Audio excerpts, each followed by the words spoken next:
காகித கப்பல் கரை சேர்க்காதென்றாய் கரையேற்ற வருவாய் மூத்தை சாமி.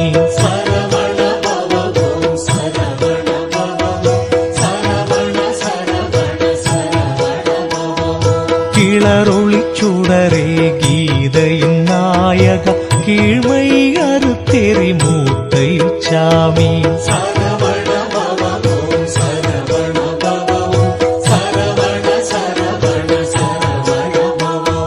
கீச்சுக்கி சென்று குளறினேன் எனக்கு நீ பேச்சு மொழியாவாய் மூத்தை சாமி.